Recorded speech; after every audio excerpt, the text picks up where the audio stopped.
ఈ రోజే డౌన్లోడ్ చేయండి. మీ ఫేవరెట్ షోస్ చూడండి. ఏంటి శరణ్య అసలు? నేనింకా నువ్వు చేసిన ఆ పిచ్చి పనినే మర్చిపోలేకపోతున్నాను తెలుసా?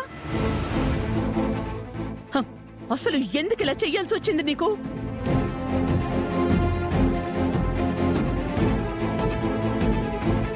ఆ అనన్య కోసం నువ్వింత చెయ్యాల్సిన అవసరం ఏముంది? నీకైనా పిచ్చి పట్టిందా? అంటే అక్కని ప్రెగ్నెంట్ అని తెలిస్తే మీరు తనని బయటకు పంపించేస్తారేమోనని ఇలా చేశాను అత్తయ్య గారు. అనన్య ప్రెగ్నెంట్ అంటున్నావు. తను నిజంగా ప్రెగ్నెంట్ అని నీకు తెలుసా? తెలుసు అత్తయ్య గారు, అక్క ప్రెగ్నెంటే.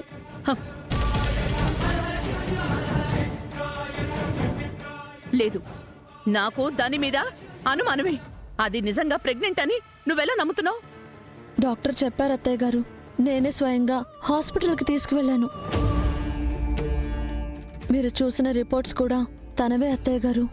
అది ఖచ్చితంగా నిన్ను ఈ ప్రెగ్నెన్సీ అనే విషయాన్ని అడ్డు పెట్టుకుని మోల్డ్ చేసిందని నాకనిపిస్తోంది.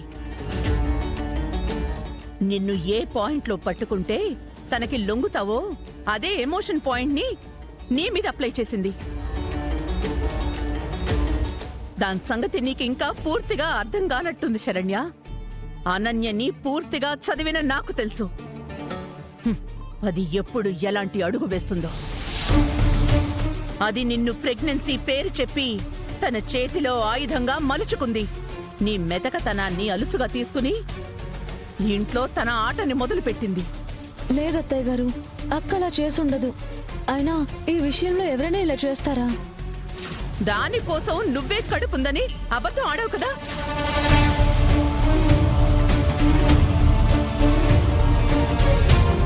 అదెందుకు ఇంత డ్రామా ఆడదు? దాని విషపు మనస్తత్వం తెలిసి కూడా ఎందుకమ్మా దాన్ని ఇంకా మంచిదని నమ్ముతున్నావు? శరణ్య, నువ్వు నిజంగా ఇంత అమాయకురాలు వెంటమ్మా?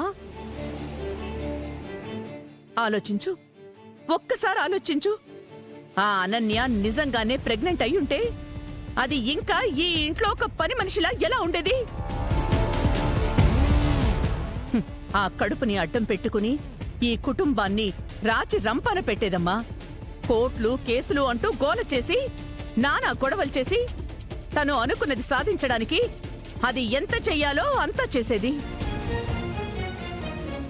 అలాంటిది ఇంత పెద్ద విషయంలో అది ఇంత సైలెంట్ గా ఉండి నీతో గుట్టుగా చాప కింద నీరులా వ్యవహారం నడిపిస్తూ ఉంది అంటే అక్కడే నీకు విషయం అర్థం కావట్లేదా? చెప్పు.